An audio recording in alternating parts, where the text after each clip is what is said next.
Okay, so hello everyone and welcome to today's lecture on the topic of sharing economy.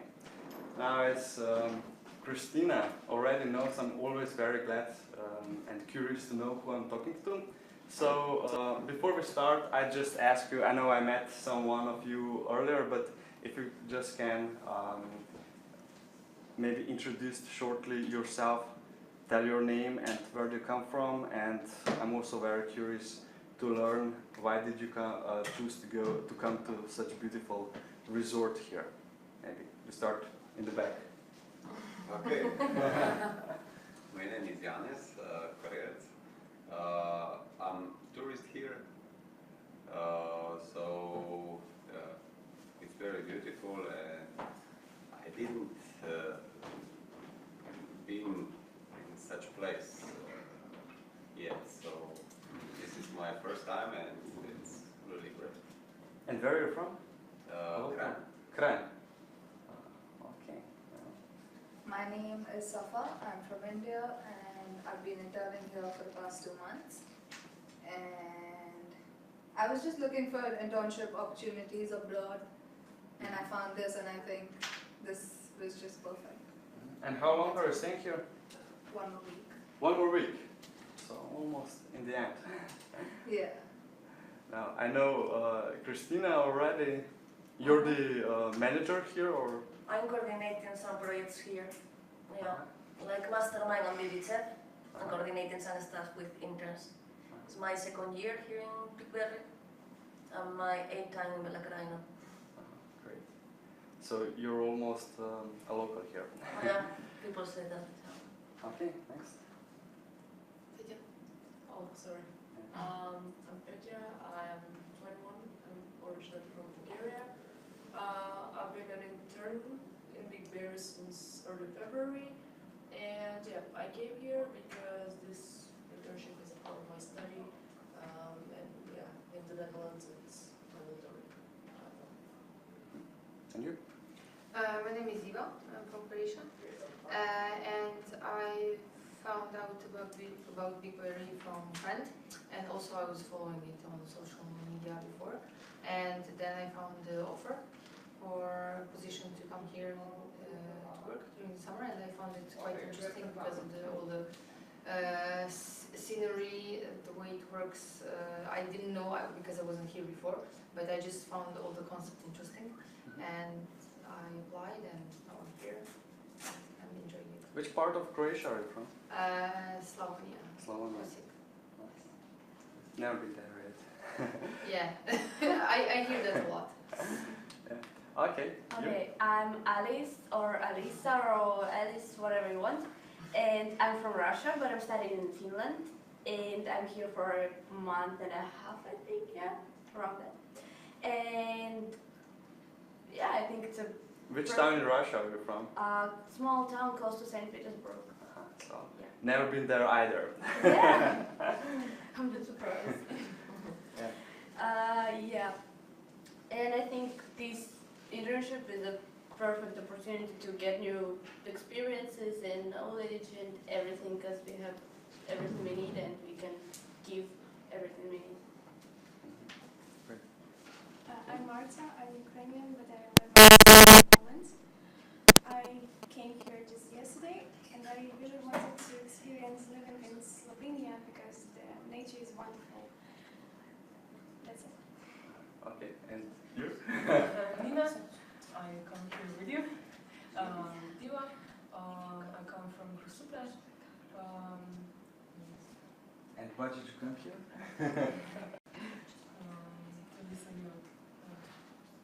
That's great. So now, to briefly introduce myself, my name is Ivo Grlica. I'm an attorney at law, senior associate with Audi Law Firm in Ljubljana, which has also some regional offices in other countries. In Croatia, we have also an office in Croatia, in Umag. Yeah. Last time, then we have offices also in Skopje and Belgrade, so in Serbia and Macedonia. I mostly focus on the questions of international taxation, but I'm also active in corporate and dispute resolution practice areas. Since 2015, I've been a member of Slovenian Bar Association, and I'm also active member of American Chamber of Commerce, and I'm participating in various committees, for example, Sharing and Circular Economy Committee, and since very recently we also established blockchain task force. Just yesterday we had a big meetup in Vitania, so if you're maybe interested also in cryptocurrencies or blockchain technologies, we can also, after the general lecture, have some additional tutorials on tutorial or some advanced class on this subject.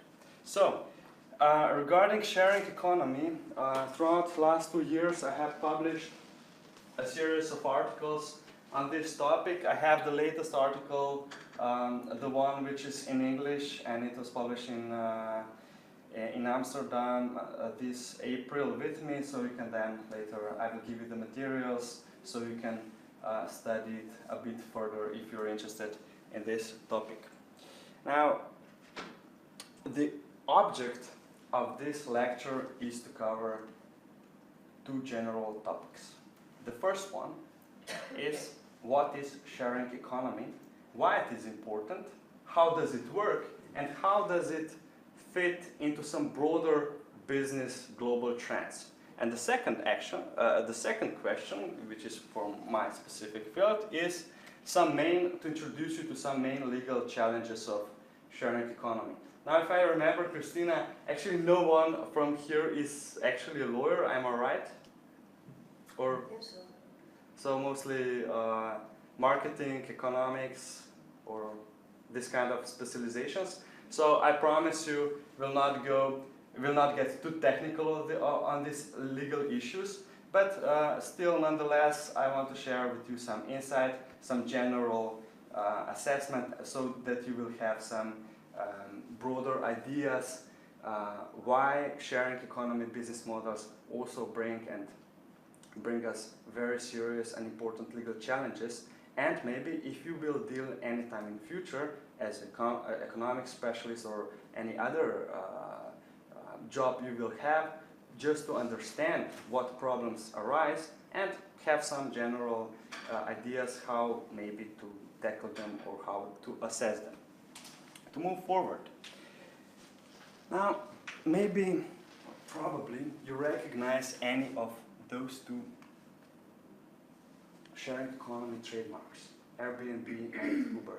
I just noted that also Big Bear is listed on Airbnb, so my question to you, has anyone of you already used as a guest Airbnb or Uber? Yes. Yeah. Both? So, why do we call them sharing economy companies? What's so special about them? Any ideas? How does it work? Well, I think that at the beginning this started like some kind of helping, you know, from both parts. Like, okay, it's not, for example, if I have accommodation, it's like or a house where I have 3 places, 2 people can stay to sleep. It's like I'm helping, you know, you can come to my place, you can. But later, this is the beginning, and later people also are putting prices, you know, some kind like BlaBlaCar, like with transport and so on. So the beginning was like trying to find a place in which you can share the expenses to don't make so expensive. Let's say if I'm looking for a place to sleep, instead of paying one hotel 40 euros per night, let's say that I can pay less, like imagine 20 euros in the house of one person, you know, who is going in like Airbnb or something like that. So according to you, the idea is it's much cheaper because you do not need to go to hotel, which is expensive. They need to cover all the costs. It's cheaper, and also it's like some kind of modeling which is like don't look for benefits, profits. You know, it's like okay, let's go to like BlaBlaCar. You know, I have a car, and 4 people can come to me. I'm traveling from, imagine from I don't know, from here to Ljubljana. So I share the price. So the gasoil is this price. So we share with all of the people who is coming with me. And in this case in Slovenia it's Prevoz. It's a typical one. Prevoz already, yeah. Yes. So that's the most famous. Yeah. In Spain, for example, is BlaBlaCar. But actually, later I want to ask you some stuff, because in BlaBlaCar in Spain we have some problems also, like legal. Okay, we'll discuss this. So this is very good point. Actually, as some put it, the sharing economy, as you also mentioned it, enables people to get what they want directly from each other. You don't need to go as a person wanted to rent some apartment or to rent your house. You don't need to advertise it. You don't need to hire specialists in marketing. You don't need to or invest in hotel. And on the other side, as a tourist, you do not need to go to hotel. You can just look at Airbnb and find some accommodation there. So you connect and rent a room from another individual just like you, and it's beneficial to both parties. And there's a need for intermediary company, like a hotel chain, is being in a way eliminated. But is it really about? So this, in a way, is quite revolutionary. That we, with the help of such innovative online technologies, can contribute and can engage in business transactions as individuals. This is very helpful. But my another concern and question to you is this sharing label really justified? I mean, you mentioned there are some platforms like BlaBlaCar, Prevozi, where the purpose is really non-profit. We want to share costs. But if I'm renting my house, why I'm doing it? Okay, I can have some, maybe I want to meet people or I'm just bored. But in most cases, it's just like a hotel. It's like a business purpose of a hotel. I want to earn some extra money on the side. And if I'm driving this one, taxi, Uber taxi, in most cases I'm not doing it because I just like to drive various people around. I want to make some extra money after work. So sharing economy is quite complex because it connects in a way individuals which never before participate in economy directly in a way these new technologies enable us. At the same time, Airbnb, both Airbnb and Uber are also participating, apart from individuals, also with hotel chains, also Big Barrier. You mentioned it is listed. Also hotels, hotel chains are listed on Airbnb. So it's in a way hard to distinguish which rules to apply. The legal rules for companies or legal rules for individuals. And also the motives can be quite different. We talk all the time about sharing, but it is really about sharing. I mean, with regards to BlaBlaCar or Prevozi, this is this Slovenian quite common company, it's really a non-profit motive. I mean, we just want to share for the guests and get together. It's also good for the environment. But with regards to some other cases, it's just business. It's still capitalism. It's not some social utopia, Yeah. it's a business activity. One thing, BlaBlaCar I think is different from Prevoz because BlaBlaCar in the past, yes, it was that you contact people, because I use it frequently in Spain. I was traveling to Madrid frequently, and at the beginning you just pay, the amount of money that they save, but later we have problems with ALSA. ALSA is like the company transport, in Spain and also experience around the world. So they say, BlaBlaCar is making us competence, blah, blah. And they needed to put like legal, like you need to pay in the web. And BlaBlaCar also takes some kind of benefits, like some 3 euros commission. So this is some kind of benefit. If buying a platform like Prevoz, in Prevoz you don't pay anything. But in BlaBlaCar you need to pay the commission. So this is like... Yes, we should not be misled sometimes. Because real businesses like hotel chains, or some just companies pretend to be sharing. They may pretend to be to have some non-profit motive, but as you mentioned, they may have some commission, and but they avoid applying and complying with all the legal regulations. So we should be careful. Just a food for thought for you. It can be different subjects who are contributed, who are operating within these business models, and also the motives can be quite different. So we should be very, very careful. We will touch this later on. So another point I wanted to make, what is so special about sharing economy in my view? It's about integrating some very, very physical in nature business services and very, very traditional ones. Like, for example, we have accommodation. It's a physical service. You need to go somewhere. You need to sleep over, or taxi rides. It's very traditional, ordinary service. Now, in the other spectrum of the economy, we have some other, or we used to have some very specific digital economy services like hosting online sales, or some very specific electronically supplied services, or within, as European Union defines it, information society services, which have also special legal regimes. And sharing economy, in a way, is bridging these two together. So we have still real component, physical component. I want to get from point A to point B with a taxi. I need a ride. But the way how I achieve this is through the use of online innovative technologies, where I can book a ride, I can pay directly without the need of operating with cash, and I can also rate the driver.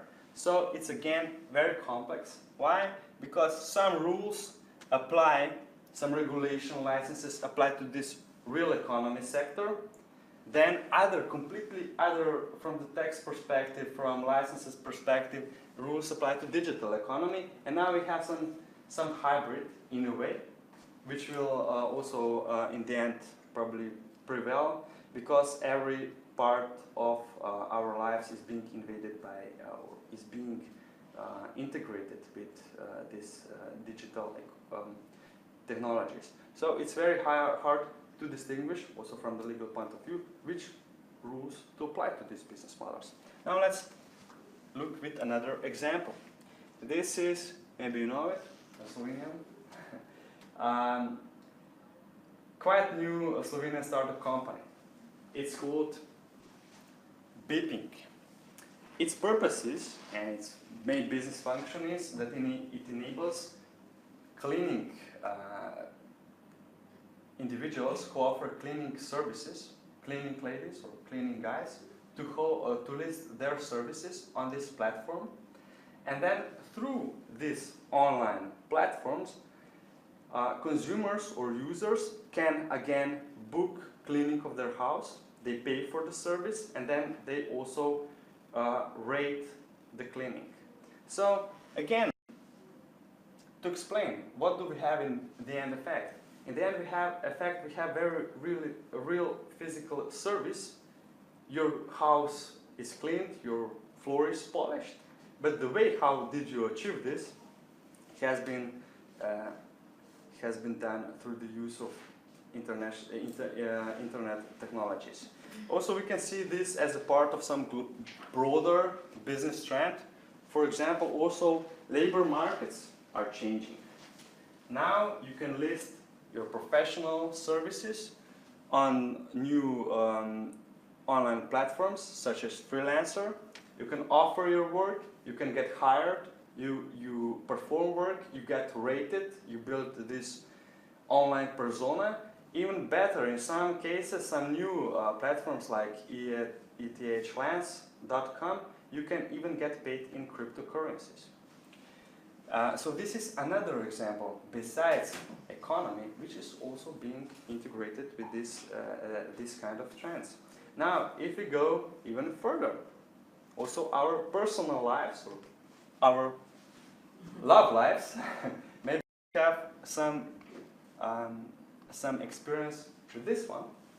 This can also, in a way, be seen as a part of this trend. I mean, the end goal for most people, I hope, who use Tinder is still to have some real life connection, some real life meeting with someone, to establish some relationship not only online but also in a personal way, but still how we match each other, not only with our business partners or service providers, but also in our personal lives, is being quite integrated with this kind of new technologies and online platforms. Now, to get back from this broader insight, just to look at how sharing economy has expanded. Now, these pictures, these honeycombs, present sectors, individual sectors of economy, which have been increasingly invaded with this kind of new business models. The first picture is for 2014, which is only 3 years ago. We have seen just core or maybe some more well-known examples like Uber, passenger transport, BlaBlaCar. This all comes together. Then we had ride sharing. We had also rental services like AirBnb and numerous others, but it has really expanded. So right now, and this is the data for actually for 2016, nearly every and each sector of economy is infected, and we have also this kind of new business models in sectors like wellness services or health services, or even we have food sharing, and we'll come back to this later. Now, to sum up this first part of the lecture, we'll just look at the ecosystem. How does it now, to put it all together and to make some scheme to imagine for ourselves how does it work. So we have the central to this business model is, of course, this does not work, so I'll just point here. We have online platform which uses algorithms, which uses a software to match on the one side service providers, which can be either occasional ones, individuals, or they can be also professional companies. And on the other side, users can book, pay, and rate for these services via this kind of platforms. Now, we should never forget about the government who regulates this kind of activities. We should never also forget about tax authorities, because taxes also needs to be paid. And on the other spectrum, this scheme gets a little bit more complex if we also engage or include some other third-party providers. For example, most of these companies handle money, like Airbnb. You put your credit card number, or Uber, so you pay online. This is specifically done from their perspective because they want to control the cash flow and take the commission out of it, like with BlaBlaCar. If you operate with cash, this central platform does not get anything. So they want to control the cash flow, but they don't do it usually themselves. They're just like IT guys who connect with some algorithms, users and providers of the service. But regarding handling with this money, they engage payment processors, which are specialized companies, and they in turn connect with PayPal or some credit card companies. So these platforms can have numerous additional business partners. Also, some of them, for example, also beeping, they offer you to insure the service. So if cleaning lady or cleaning guy comes to your home and breaks something, the whole transaction is insured. I think Uber has also some kind of insurance coverage for its services. But actually, one thing Yeah. about BlaBlaCar is like how they make the stuff is like you need to pay even in advance. Because before BlaBlaCar was that you use the service and later when you finish, you pay the guy. Yeah. But now it's like you need to pay even in advance, so BlaBlaCar is taking care of your money. Yeah. And later, if you have a code, and later when you finish the trip, you give to this guy or this girl, you know, the code, and it's when they receive. Imagine how many trips or journeys you can do in one day, how much money BlaBlaCar is using during this time. Yes. It's They're holding money. Yes. releasing, they control the transaction, they Yes. control your credit card. Also, if Yes. something is wrong, they Yeah. can charge back. So this kind of business relationship with the credit card companies and also insurance companies can get very complicated. So we need to, just from the business point of view, it's very simple. On paper we have user, we have a provider, but also additional established companies which do not have anything with sharing, like insurance companies are also increasingly involved, and also they invest in such kind of startups.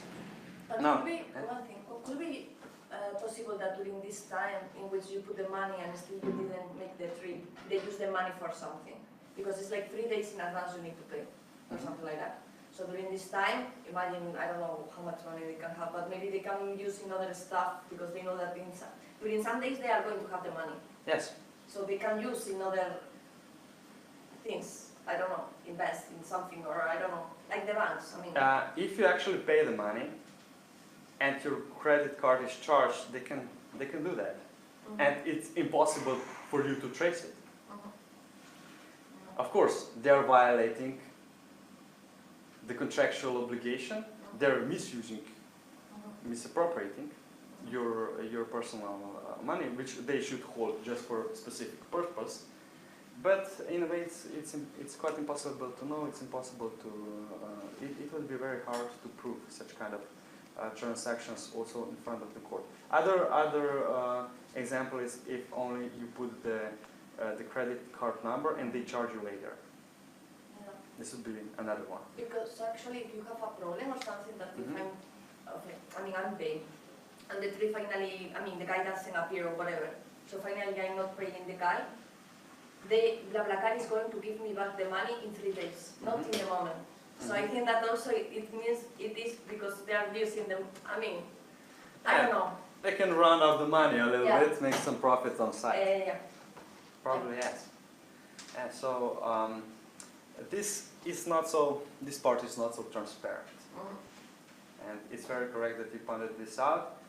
We're mostly oriented on what is visible, but behind it, it's quite complex structures, a lot of specialized payment processors. It's specialized only with this kind of stuff. We have these cryptocurrencies and another payment mechanism, so it's getting more complex. Also, to sum up, this also with the legal definition, this is the first ever introduced legal definition and provided to us by European Commission, and I'm very glad that we have it. So if you look with this legal text, we see the same elements. We have business models, central to which are collaborative platforms, which create, in a way, some kind of market space, in which usually temporary usage of goods, so we're not talking about some permanent relationship, business relationships. We take a ride one time in a week, or we rent as a tourist, not some as a tenant usually with AirBnb, and this is often provided. This is also the final element by private individuals and not companies. Now we're moving to the second part, the legal one. So behind me you see the list. I provide for you the list of the core of European law and European law legal documents on the application of existing EU law for this kind of business models. Now, unfortunately, we do not have enough time to go in details in each and every one of them. And also I promised to you that we'll not get too technical. I just want shortly to speak about this one, which is the core document, European Agenda for the Collaborative Economy. Now, why this document is so important? First reason is it provided us the first ever definition what sharing economy actually is. This is important because if we want to regulate it ever, either if we want to introduce more regulation, Or, on the other hand, if you want to liberalize it, in any case, it is important that we know what we talk about, that we have introduced somewhere in legislation some definition, and then to this kind of definition we can then apply additional rules in various sector regulation. And the other reason is that this platform and this European agenda, it provided and identified which areas, which bodies of law are most affected due to these new ways of doing business and integrating real economy with internet economy, and also integrating businesses with services provided by individuals, and also mixing up really non-profit motives with profit motives, which bodies of law and which sectors are mostly affected. Now, we'll also not go into very details. I just want to broadly speak about what problems we have. What is the main problem, just in a broader sense. So let me tell you a story about the platform called Share Your Meal. This is a platform which offers non-profit, so-called food sharing. What is the idea? People which stay at home for whatever reasons, they may be unemployed, they may have some disabilities, or they just have fun cooking, and they're able to cook well. They may list their meals, their home cooking, home prepared food to the site, to this platform, and then invite people in their neighborhoods, either neighbors or some tourists visiting their town may come to their house, try their food, and just cover the cost of preparing this food. Now, we can say that this kind of non-profit platform has quite important and quite positive social impact. It offers people to spend their time productively, also people who might be unemployed, or maybe they're elderly people, they can cook something, use their time productively. Also, they get compensated for the cost of preparing their food. Also, they might earn some extra money on the side, and from the other side, it enables people to meet their neighbors, or for tourists to visit some really local, to eat some really local home-prepared cuisine. And also, we can say that usually home-prepared food might be also healthier from food in restaurants. So,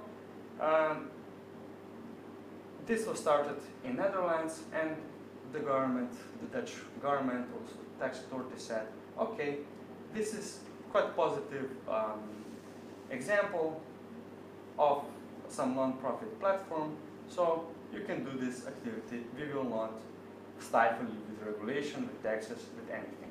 So it's quite, it really took off in the Netherlands. In the neighboring country, Belgium, national authorities, regulators, and also tax authorities looked to this model and say, oh, so you're preparing food, you're doing activity. This is a business activity, so you need to register for the VAT. You need to issue invoices for your guests. You need to report this to the tax authorities. They said, additionally, let's not forget about income tax. You also earn some income, which you should declare, which you should pay. You're performing, let's go even further, you're performing some restaurant business, and you should comply with healthy standards, hygiene standards, and also inspection may visit you at any time and punish you if you're not compliant with everything. So, in effect, what is the end result? For the same business model, in Netherlands, it's quite popular. We have these blue dots indicating where you can go also as a tourist to experience some local cooking. In Belgium, we see in this border area with Netherlands, we have quite a lot of activity, but the whole state is quite empty. So very few people in Belgium are doing it. Either those who do not know they need to comply with all this stuff, or either people who just don't care if they get punished. So in a way, the state with its regulation can either support this kind of models, or it can totally destroy it because it's unproportionate for some maybe even unemployed person just cooking for their neighbors and covering for costs to comply with all this kind of regulation, as if he was a real restaurant owner. Now, we can have some debate on this issue. The first question, could you say this is a positive social impact of such kind of platforms? Positive effects, or maybe also, maybe you identify, maybe you don't agree with me, you have some other opinion that they bring some negative impact, or? There's negative impact, for example, restaurants for the people who have restaurants. Because if I have a restaurant, Exactly. it's a bad impact because I need to pay taxes, I need to pay, I don't know, all the stuff, all the papers with legislation, and this model of economy that I like it, but also if I'm a restaurant, I could be disagree, you know. Like you need to make a lot of documents and a lot of registration, and this model is like you just offer when you want, you don't pay taxes, you don't pay anything, so it's like it's in Spanish competencia desleal, it's like It's a competition issue. Yes. Yeah, exactly.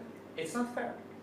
On the one side, it's not very proportionate to require individuals to comply with all this kind of law, body of law, all the licenses, all the taxes. But for some business owner, these guys are competition for him, and because they're individuals, but they're connected online. We have seen these blue dots. They have quite well-known trademark. It's very easy to access. It's easy to promote. Individuals can use. They still operate non-profit, but on the other hand, they are connected in this broader network, and they use the trademark of an international company. So on the one hand, we can feel sorry for these individuals. We can agree that they should not be liable for all these kind of. It's not realistic for them to comply or to allow also some inspection to inspect the safety of quality of food. But on the other hand, we should also protect the established business owners who earn their living through their maybe smaller restaurants. But actually, these restaurants are using also these platforms also to promote themselves.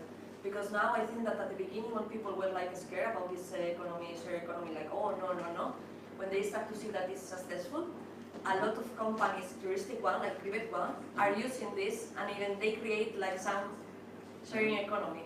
And when you look like who is the owner, you see that it's a touristic private one. It's like, wow. So they are joined the idea because they know that this is the future. So they need to do something. So also in some restaurants, this about to eat like local food.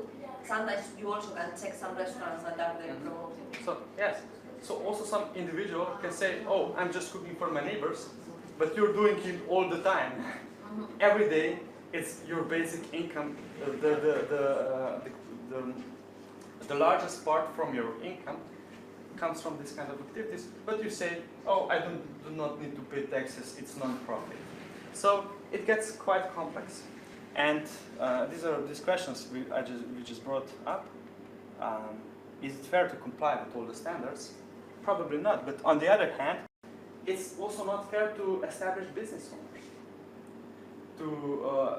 to hide behind this sharing economics rhetorics and basically avoiding and abusing law.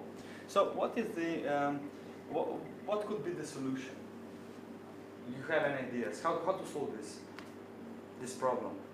It's not realistic for them to comply with everything, and maybe there are some genuine people who just do it once or twice or a few times. And on the other hand, we need to still protect the business owners. We also need to protect people, consumers. Maybe the standards of the quality food is really low. I don't know. Sometimes. Any ideas? put a limit. I mean, every platform, I think that they need to control the money. It's not like BlaBlaCar, for example.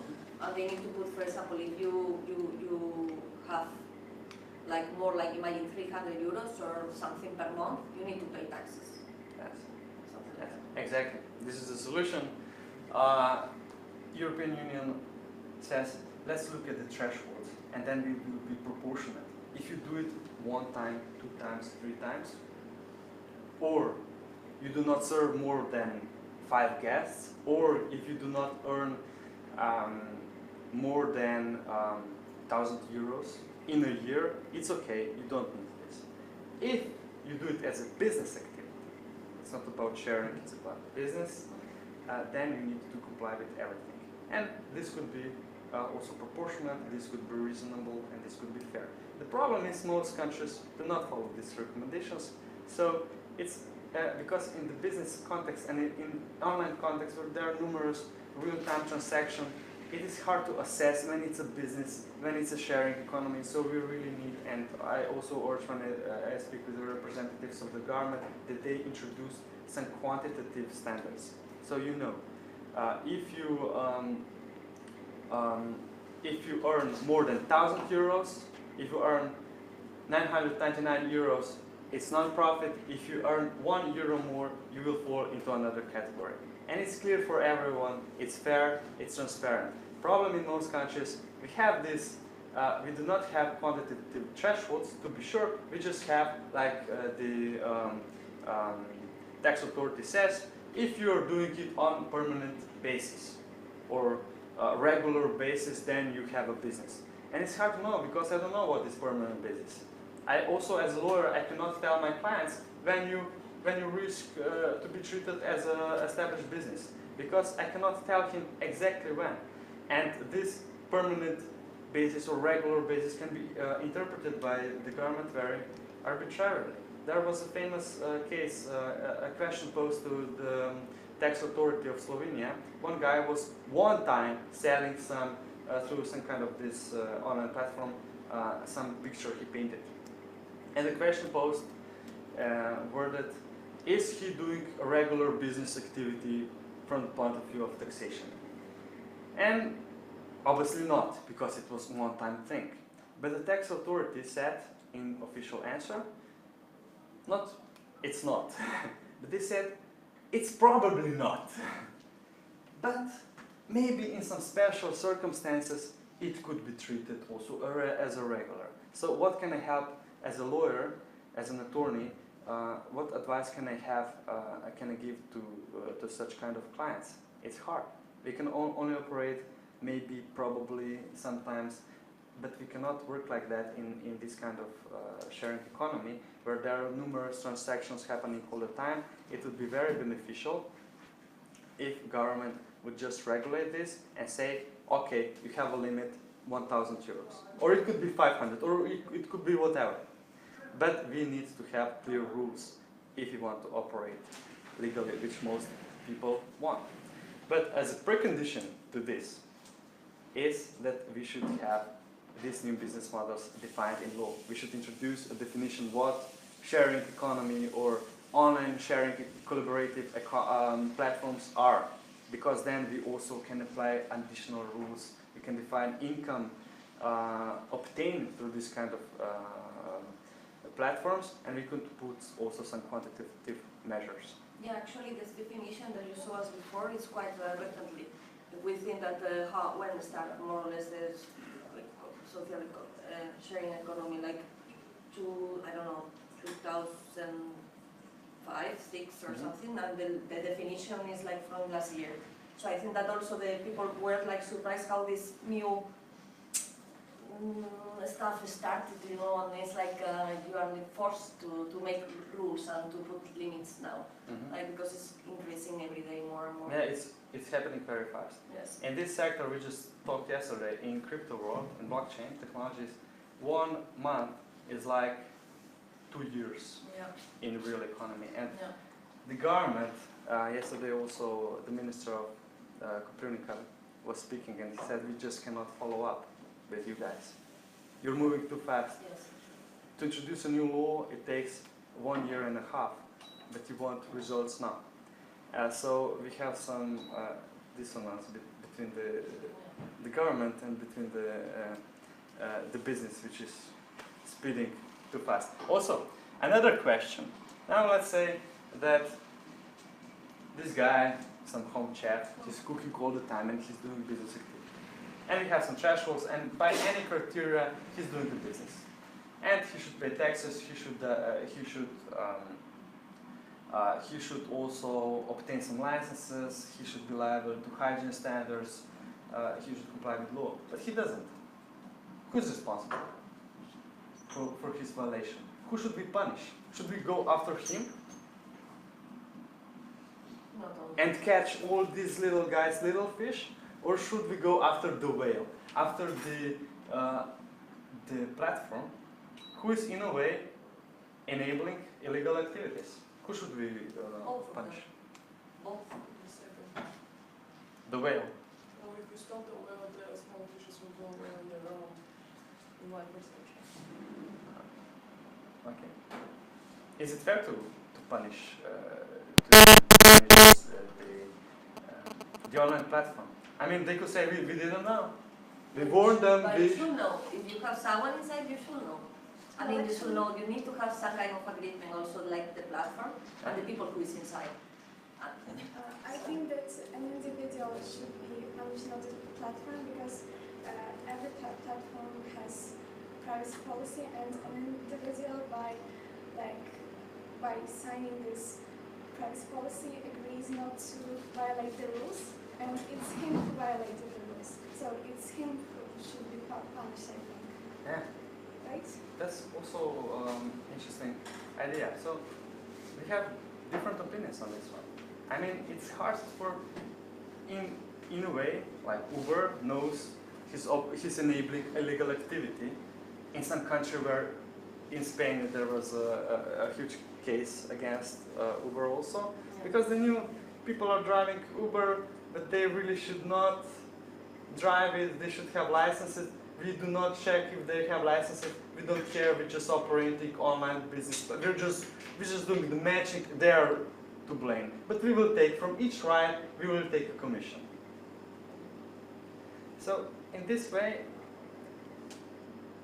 it is the platform. But we have also some other examples, but where the platform is just some enthusiasts, some two IT guys, some geeks who just wrote the program. They thought they did something good. They do not care. They don't have the means to supervise every home cook what he's doing, how much he's doing, and so on. So it's in a way also very, very hard to distinguish. Now we'll get to the climax and the finale of this presentation. I just opened some questions earlier, which you should know that they have not been answered finally. We do not yet have final answers, and also national governments are struggling to cope with this kind of models. Also, European Union. I was very shocked. I heard to the speech of Commissioner Ansip, who is responsible for this part. They are not. Also, European Union is not regulating. They leave it to the national governments. They just issued some guidelines, but they're stepping aside and see what the national governments will do. And they're just coping. In Slovenia, they established some working party to prepare new legislation, new law, but they have been meeting for a year and we have still no result. So, but I want to present to you some model how these issues could be assessed. It's a model presented by European Commission in its European Agenda for Collaborative Economy. But as I mentioned, it's not the final answer to these problems. This field is developing very fast, and we just had last month the opinion of Advocate General sponsor in Uber case coming from Spain, which advocates for some kind of different approach. Maybe afterwards, if you're interested in this topic, we can do an advanced follow-up. Also, this we can look also this alternative approaches, but right now we just don't know which approaches will prevail because the judgment in Uber case will only be issued later this year. So let's start. This is just what I mentioned. Now we'll dissect, like surgeons, individual transaction going on within the context of sharing economy. Earlier, we looked at the ecosystem, we looked who the players are. Now we'll look at individual transaction going on. I took very simple example. One passenger books through Uber application a ride, and then we have some driver who gives him a ride. To legally analyze this transaction, we need to look at each of the actors. So we have a passenger, we have Uber, and we have a driver. And we have two elements of this. As I mentioned, electronic ones and very physical ones. So first of all, we have some electronic component. We have a service of Uber. And Uber is providing services to the passenger and to the driver because it connects them. Also, it enables paying for his own reasons because he wants to take the commission. And he also enables passenger and driver to rate each other. So we have this one side, which is electronic one. And then on the other side, we have, of course, the ride. The driver comes to the designated place, he gives a ride, physically moves the passenger to some other place. According to the European Commission, these are actually two services. These are not one whole service, but the European Commission says if we want to legally assess this, we should be like surgeons, we should separate each brain from the heart and look what the heart does and what the brain does and analyze and apply rules accordingly. So they said we should look at this separately because we also have different regulations. For this electronic component, we have information society service directive, and this kind of business activity is liberalized. So governments in European Union are not allowed to regulate or to any way limit provision of this kind of information society services, which are performed online via electronic means and at a distance. So this is actually liberalized. This part can be performed freely. I also put a little angel here. It's very free.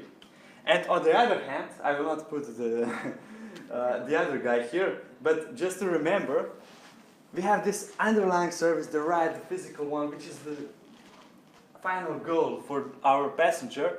This part of the service can be regulated by national authorities, and national authorities can impose some requirements that you should have some kind of licenses to perform this. But, of course, you should not go too far. Still, we have European Union, we have liberalized market, so it should be still proportionate. The requirements imposed by national governments should be in public interest. They should not be just some funny bunny requirements just to protect some cartels, some taxi cartels.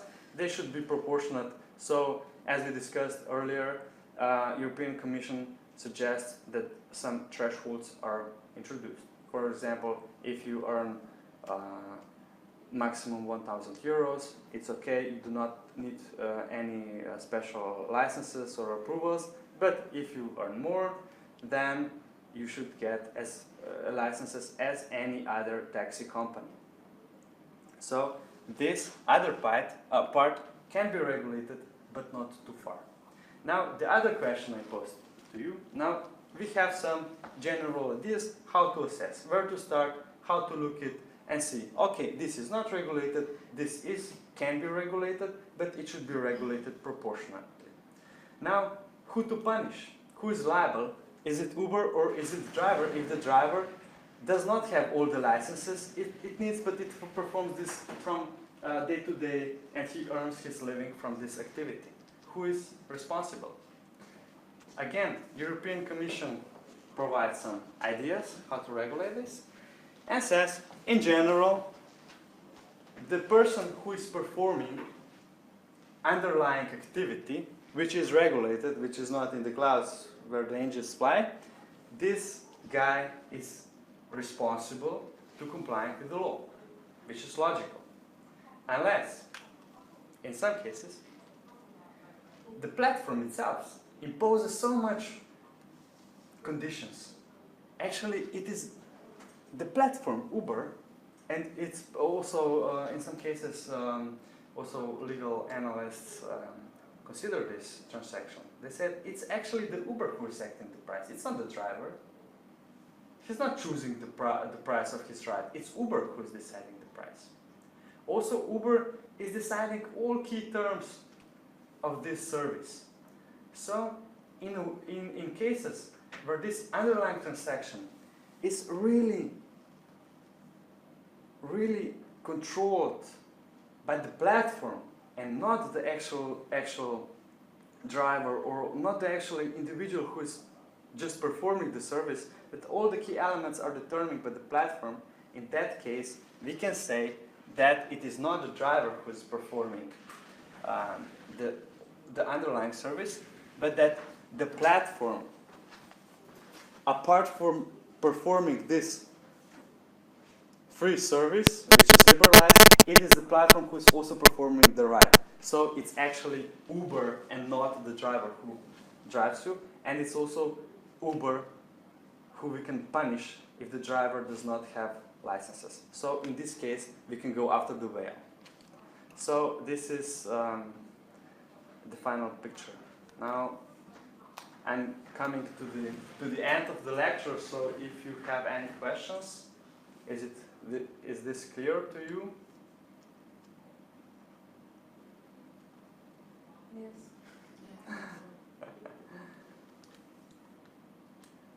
Kind of the main part, yeah, it is. But it's always somewhere on the road. For example, we had also the case in Croatia with taxis. Yes. And Uber. But for example, in this case, I also agree that there should be some ground rules. But in this case, taxi drivers with their companies were really upset. But on the other hand, they were kind of having a monopoly over all the services, driving services, and they were really manipulating with prices and everything, which prices were insanely high, and it wasn't realistic. And they could do that because they were the only ones on the market. And then Uber came, and then it started lower prices and stuff, and they were really upset and everything. But for me, in that case, it was kind of maybe my personal perspective, but it was not a bad thing. that Uber came and lowered the prices, broke these monopolies. Yes, because it wasn't really it wasn't real. The prices weren't real from the taxis. It was too much. I mean, taxi drivers, within the context of the sharing economy platforms, taxi drivers are really fighting it. So we can give them credit, even if they're not right. They're very they're very concerned, and they're very active. Also in Slovenia, In Brazil we had these huge fights. We are still having it. They even block the road. Even buy black cars anymore. Like, as a normal person, don't buy black car in Brazil. It's a very bad business, like very bad deal. But at the same time, I think they are trying to keep like new trends in the market. There's any class of like workers nowadays that when they go like after syndicates or associations to keep their roles or their monopoly in any kind of business. I don't know, maybe we are going to another direction, but it's very fun. What about Russia? Do you have Uber there? Yeah, we do. Any protests or? No. Russian, just like people like everything cheap and free, so They're using it. yeah. No big Uber protests. and those, no, I don't think so. Ukraine? We have it, I think, yeah. But I haven't heard about any protests. Maybe they are. Because here it was so huge that Uber didn't even dare to come to Slovenia. They made all the media publications that Uber will make people unemployed, it will be precarization. Because another point, we didn't touch this, but also, are these people employed by Uber or not?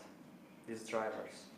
If they are not, they may lack social security, they may lack some benefits. If they get sick, no one, they cannot have any rights from the social security. They cannot take paid maternity leave or paid leave. So this is another problem which we have here.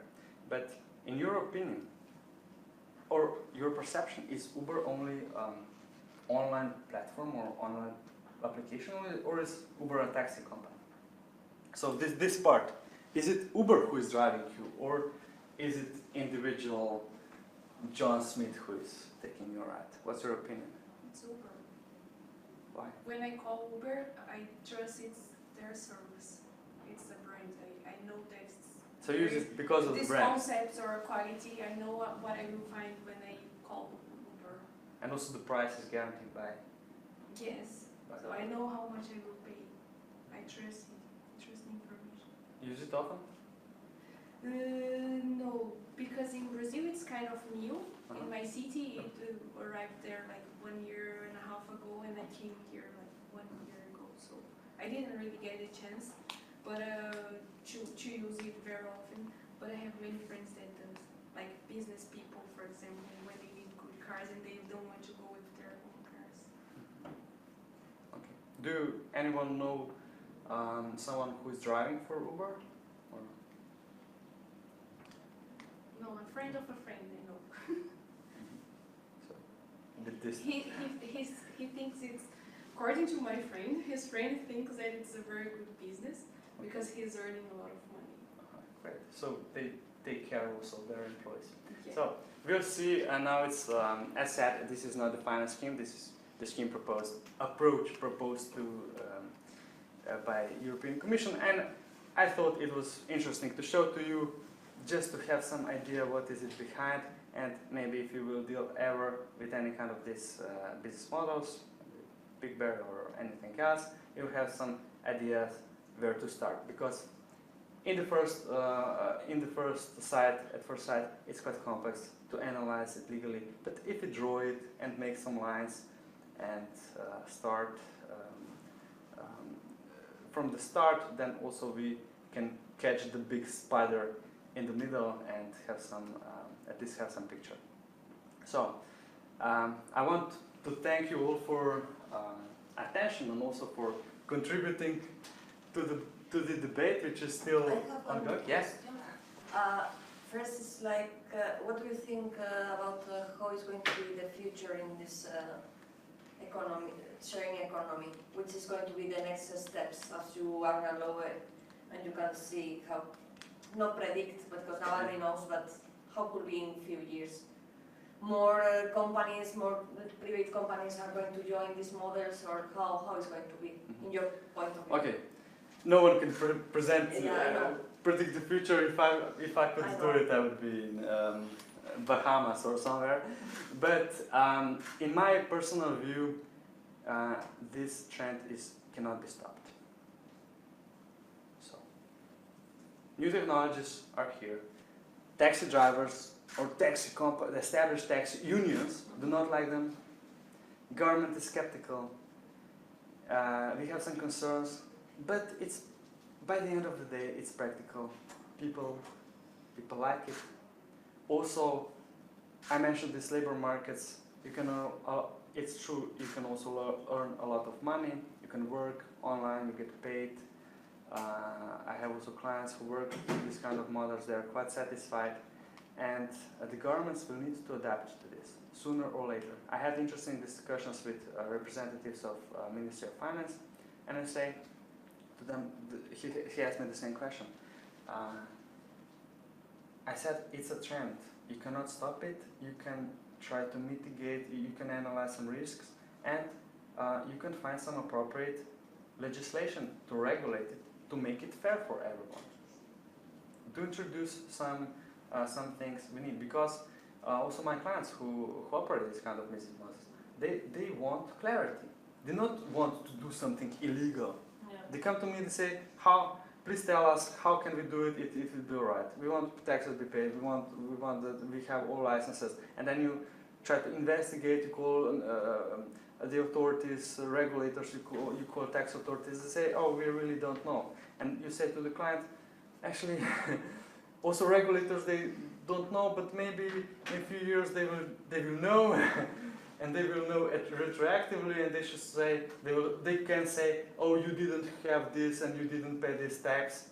So it would be very useful to have some kind of regulation, to know what the rules are, and then we can do it by the rules, and we're okay, or we can also choose to violate them, and then at least we know it's justifiable. If they get us, they can punish us. So governments will need to adopt this kind of activities. But as I said, in general, as a general business trend, it will progress. Earlier, we talked about economy, and then we talked about digital economy. Now it's only the economy. It's not separate, it's integrated. Also, traditional businesses are getting involved. I mentioned not only geeks who found out some, these are real companies, AirBnb, Uber, they're huge. And also established companies like insurance companies, they're investing money in small startups, because all kind of transactions, BlaBlaCar for example, what if something happens? Who will cover your insurance? Or Airbnb, what if fire breaks out? Or someone steals your money? Or they're interested to cover insurance and of course earn something. And also big companies are integrating hotel chains, are offering, Big Bear is offering, it's listed at Airbnb, and Uber also started. They noticed, okay, these guys, these tax unions, they hate us, but why not, if you cannot fight them, join them. So let's cooperate, not with Uber Pop, like popular, they have different models. Uber Pop is when everyone can drive. And then we have other kinds of models where they only cooperate with taxi companies which employ people and which pay all the taxes and which also have all the licenses. So also this very traditional, very, in a way, aggressive companies they saw the potential, oh, let's cooperate. So this would be my question. So the traditional companies that they are not going to join this sharing economy, probably they are going to disappear. They don't adapt to you.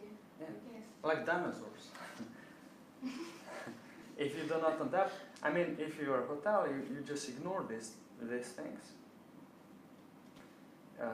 You will see the decline in your prices. If you do not have some other important business factors. If you're so good, people will come to you and you just don't care. You don't need to invest a lot in marketing. But some other, as you mentioned also, these restaurants, they're smart. They say, okay, tourists, I know my colleagues, they went to France, they used this share a meal stuff, and they were really interested in this and very glad to do this. So also some owner of restaurant can say, okay, it's free, we can pay this 3% for this for using this huge brand. Okay. So